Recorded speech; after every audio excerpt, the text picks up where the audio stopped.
Kenneth Okonkwo against the People's Democratic Party and its presidential candidate Atiku Abubakar.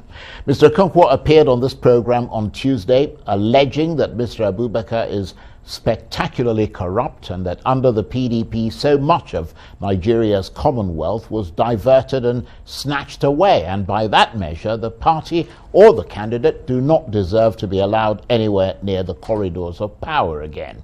But leading PDP members have hit back, with one of them suggesting that it's a bit fresh of Mr. Okonkwo to turn the focus of corruption on the PDP when the Director General of his Labour Party's Presidential Campaign Council, Doyin Okupe, has just been forced to resign following his conviction for money laundering and diversion of funds.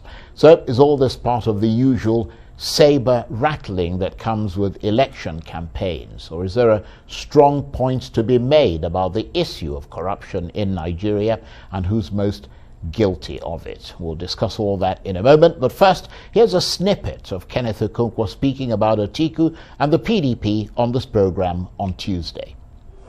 You have just brought me to the issue while we are talking that PDP is very incompetent because that happened in PDP regime. You can imagine a party that could not even educate its officers at that level, the legal implications of what they are doing. Doyin Okupe is not a lawyer. That is why the judge is saying, sorry, ignorance of the law is not an excuse. He's not a lawyer. Kenneth Okonkwo is. PDP could not even educate its officers at that high level. That is why people should avoid the living of the PDP. Jesus Christ warned his disciples, avoid the living of the Pharisees. Everybody should avoid anything that has to do with such a party that is so incompetent and so incoherent in the implementation of its policies. That's why Okupe got into problem. You hired people, you do not train them on the consequences of the law, you gave them cash yourself, they simply accepted it, they did what you told them to do by law and by the authority of the president, and then you are bringing them to law. But look at PDP. We have President Obasanjo, who happened to be the only principal that Atiku Abubakar ever served on as a political appointee. He said Atiku Abubakar is one of the most corrupt human beings on earth. The only principal that can appraise him. And you know what is happening? Wike said Ayo is the most corrupt national chairman on record. He said he collects billions of naira. Yeah. Good. And that Atiku is aware of it. Has he resigned? So when you talk about comparison, the worst of Labour Party is still better than the best of PDP and APC combined.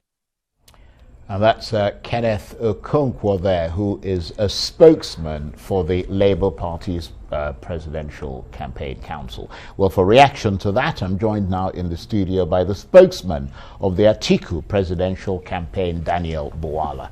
You're having a jolly good laugh there. Well, let me ask you this. Good to see you, by the way. Thank you. What do you make of what Mr. Okonkwo had to say, particularly as he laid heavily into your presidential candidate, Atiku Abubakar in particular, and the PDP in general? Thank you for having me, and good evening to viewers. Actually, the reason why I couldn't help it but to laugh is because sometimes listening to him is quite exciting, in the sense that he subliminally or unconsciously thinks that he's still practicing Nollywood. Well, he didn't think of it as Nollywood. Yeah, that's what I think. He thought he was making a lot of sense. Yeah, no, but you see, okay, let's put it this way. Number one, there are three things he tried to establish in his interview yesterday. One is to portray his candidate as an incorruptible person. The second one, to portray the candidate as someone with superior idea, full capacity, over and above the other candidate. And the third one, to portray the candidate as the most popular candidate and a new phenomenon, like a clap of thunder, like he marched like a clap of thunder out of a blue sky.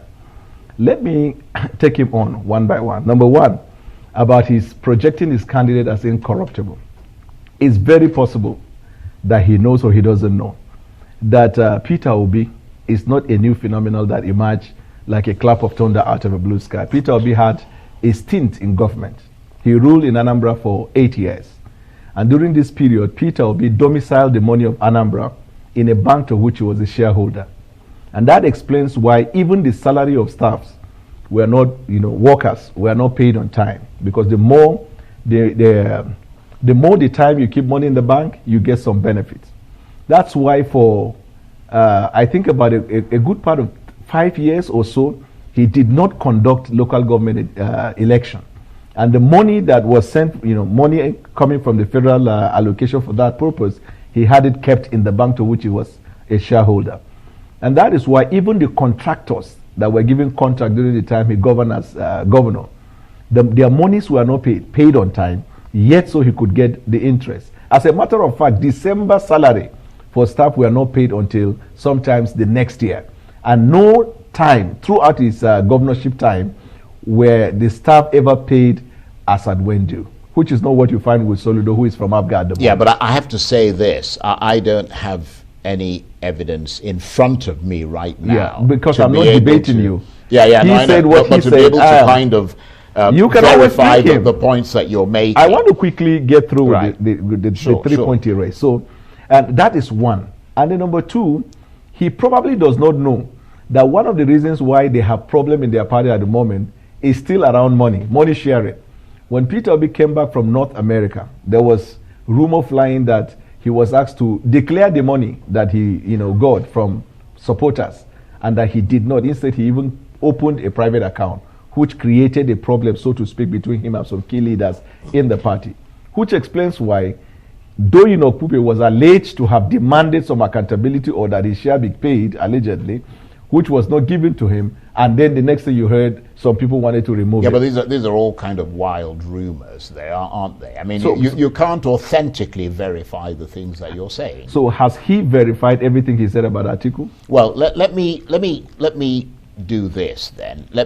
I thought that you probably I just want to in a brief. Sorry. Finish what you're saying. The second one, he tried to portray Peter Obi as the guy with the most competence, right? It is not surprising that just a few minutes ago, Peter Obi's personal friend Atedo Petersai released the polling, and he appeared on television, tried to analyze the polling. And sometimes you then wonder, when you look at, for example, our rally in Katsina yesterday, the people we gathered at the rally actually were more than the entire rally of Peter Obi all over Nigeria, probably until he finishes his rally. That's one. Number two, at a better time, we'll probably critique the polling. I believe that is a 419 polling because that's his friend. Of course, polling, you have to project that person consistently at that. Then he doesn't have the capacity.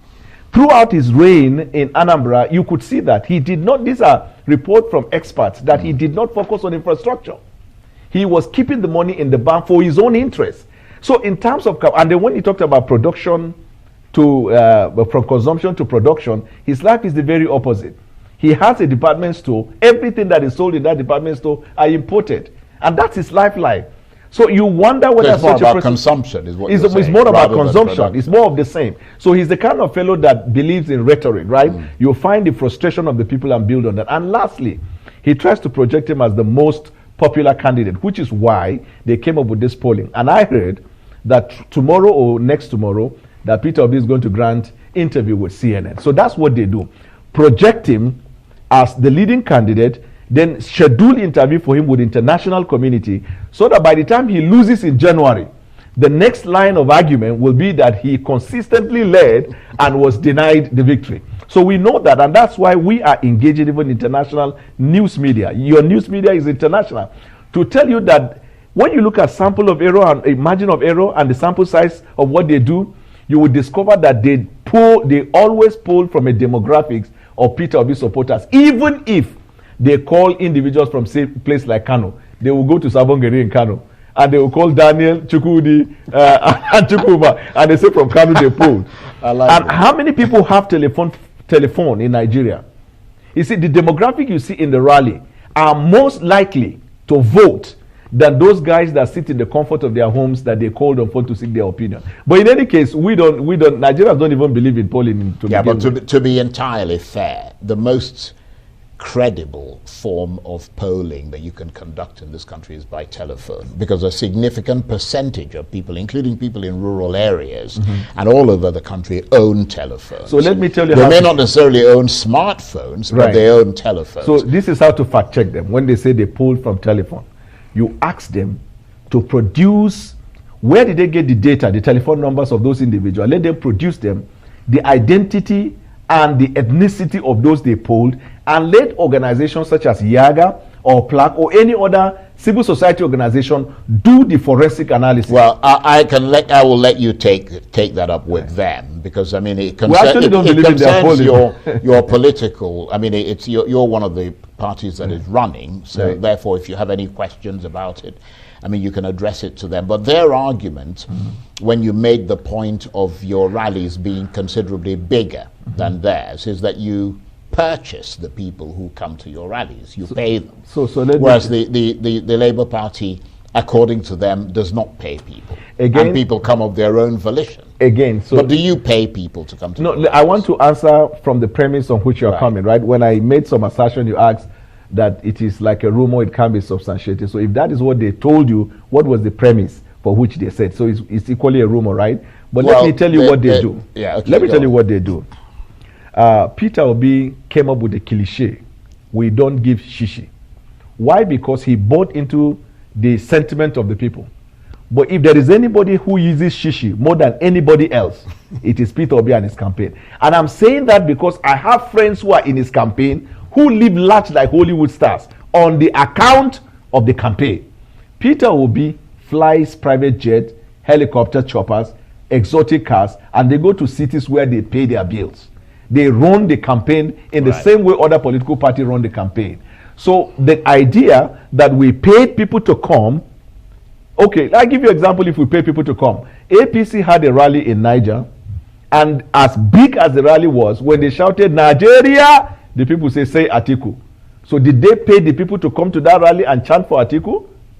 See, this conjecture and things that cannot be proved by political party who imagine like toddlers, thinking that by whooping that kind of sentiment they will buy into the minds of the people. But I want you to know, Peter Obi gives shishi. So if there are individuals that they are deceiving them and say we pay no shishi, go and meet them. That's why the escorts are fighting over money not long ago.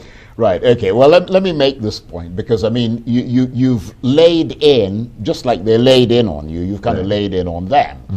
But you have not defended your candidate against the allegations of corruption that seem to trail him, because, you know, as Mr. Okonkwo said in that interview, some of those allegations have come from the man who is best placed to know whether Mr. Abubakar is corrupt or not, his principal and boss, President Obasanjo, who accused him of fraud. The answer is very simple. I think I've given this answer a couple of times before members of the press, that with the greatest respect to Obasanjo, he's not the yardstick or barometer for measuring corruption or no corruption amongst people.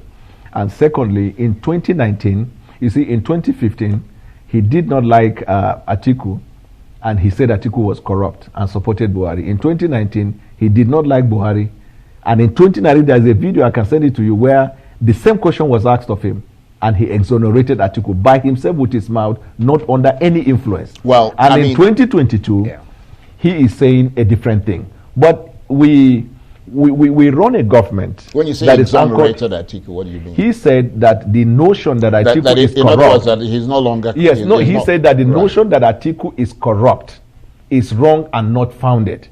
And he said, having worked with Atiku all these years, he was better fit to talk about Atiku's profile. Yeah, because the reason I say that is that President Obasanjo accused Atiku specifically of misusing more than $100 million of public funds. I mean, if Obasanjo called him, I mean, he basically called him a criminal and a crook. These are words from his principal. And if Obasanjo called him that and accused him of misusing such a large amount of public money, what do you expect the Nigerian people to do? Vote for Atiku in spite of that? I expect the Nigerian man to simply look at that as mere rhetoric, sentiment that is born out of the ageless bitterness and bigotry arising from the fact that Atiku opposed the third-time agenda and nothing more. Well, I expect the Nigerian man to go beyond that, to look at a society that is built on the strength of the rule of law and not the rule of one man. I expect the Nigerian man to also look at it from the context in which it is said. We run a system of law where if as a former president you look at someone and you call him a criminal, and we know the law of the land is that until you are convicted, nobody has a right to call you a criminal. A criminal is a finding of court on a guilt established. There is no court in Nigeria that has found Atiku as guilty of the allegation as was said. As a matter of fact, there is no indictment. And I make the bold to say that no anti-graft body in Nigeria has ever invited him in the first place. But Peter Obi's name came out in Panama Papers. Panama Papers is a finding by international body who have no ethnic coloration or bitterness or whatever. So if you give it to the common man, the common Nigerian man, he will place more credence in terms of believability on the Panama paper than on allegation by an individual who changes based on the mood swing. Well, the point is that, and I'm not a spokesman for anybody, Right. and we're just trying to clarify and to better inform the public. I mean, listen to this quote from President Obasanjo's book, My Watch, in which he talked about Atiku. He said, quote, "What I did not know, which came out glaringly later, was his propensity for corruption, his tendency to disloyalty, his inability to say and stick to the truth, a propensity for poor judgment, his lack of transparency, his trust in money to buy his way out on all issues, and his readiness to sacrifice morality, integrity, propriety, truth, and national interest for self and selfish interests." And that's extracted from Obasanjo's book, My Watch, Volume 2, pages 31 to 32. And the answer is simple. That book did not succeed on the evidence of peer review, because the book, the allegation in the book against different people in Nigeria was debunked by people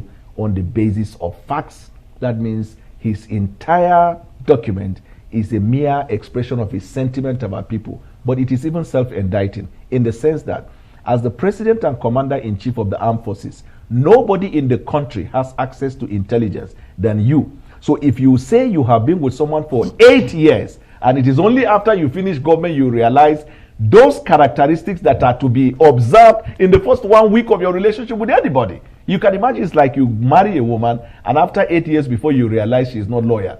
So for 7 years she suppressed the loyalty. Yeah, but that's not entirely fair, because if you look back at the history of that time, President Obasanjo had asked Ribadu, who is the person who was in charge of the EFCC, to investigate Mr. Atiku. I have an answer to that. Yeah. The first time there was nothing like that.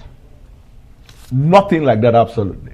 Even when Atiku inaugurated, dedicated his university, he was there. He did not question the source of wealth, assuming he had that notion or premonition.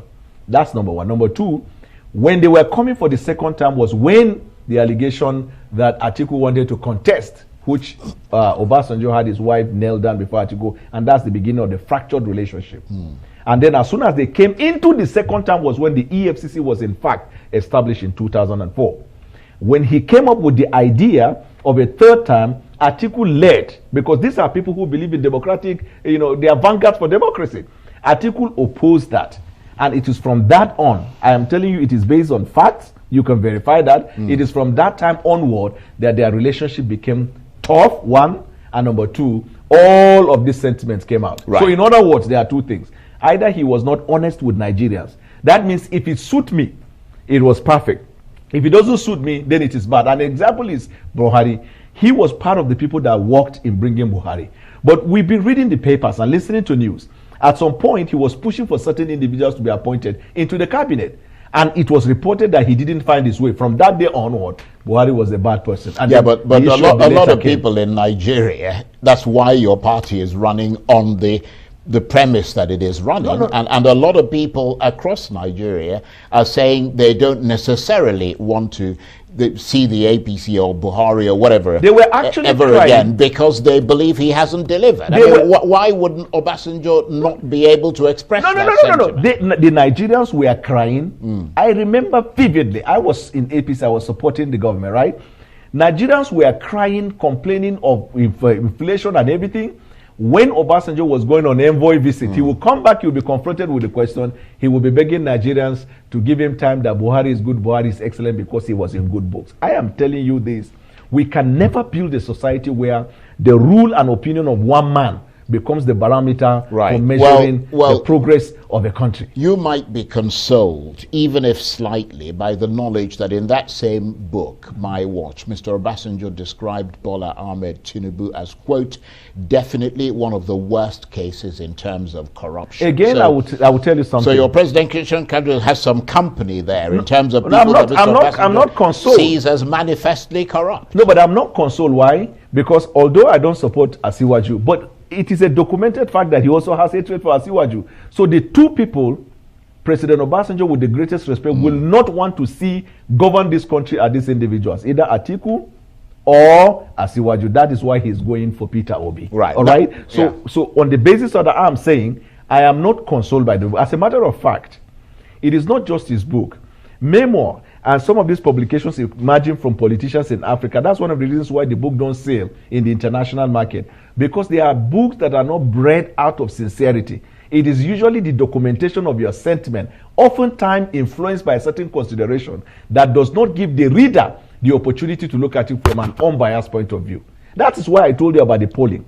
The Atedo Peter side is a supporter of Peter Obi. Yeah, but all books, particularly books that are written from the point of view of a political perspective, always have a position. I mean, whether it is, what's his name, Obama that wrote the book, or Clinton and so on, all the criticisms about other people is his assessment of those people, and those people often deny it. But the assessment is to be measured from the perspective and prism of the eyes of the common man. That is why in our practice of it comes from the perspective of the person who wrote the book. But it must be assessed. I'm talking about assessment. When you give your perspective, somebody has to assess. When we finish this interview, you have guests that you ask them to analyze. Why are you bringing them? The idea is that so that their analysis will be considered as one that is not influenced by either of the divide. Absolutely. So and by your program, you're expecting that those who view should be able to look at them as reviewers. Yeah. Now, Barack Obama's books and so many of these other good authors,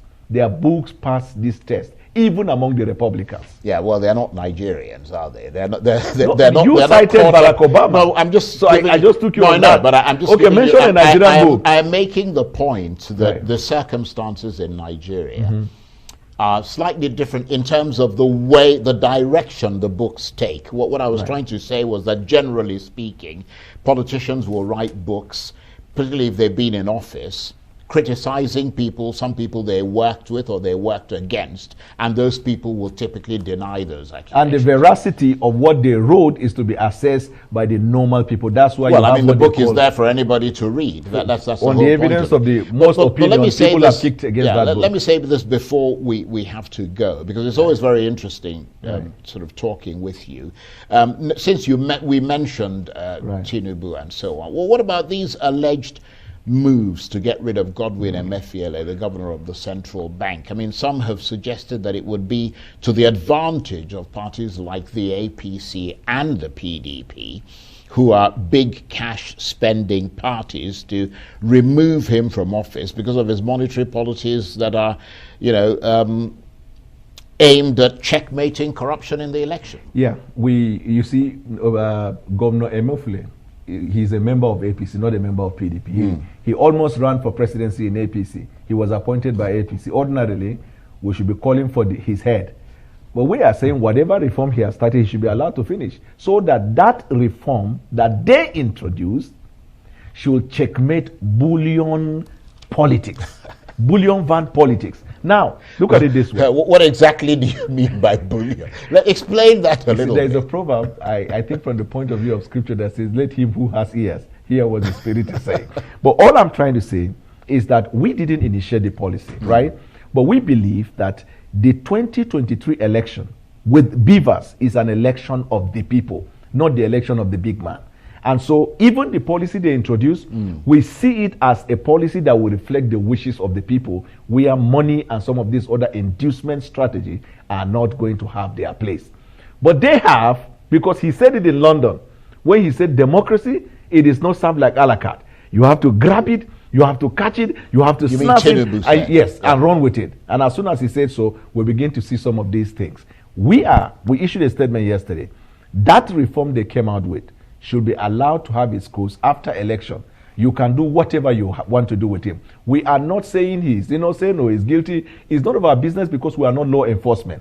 But we are saying that the redesign of the Naira, some of these limitations, and by the way, I just read a while ago that they've increased the limit. Yeah, they have. Probably they put We had pressure it on him. the news, Probably he's been put on pressure. But this election must be the reflection of the wishes of the people. So we welcome that idea. He's not a member of ours. So the notion that APC and PDP are not excited about it should be corrected. Let it be known that we say whatever thou startest, thou must finish. Okay. On that note, Daniel, it's always jolly exciting talking with you. Thank you. Daniel Bwala is the spokesman of the Atiku presidential campaign. We know they give shishi. Thank you.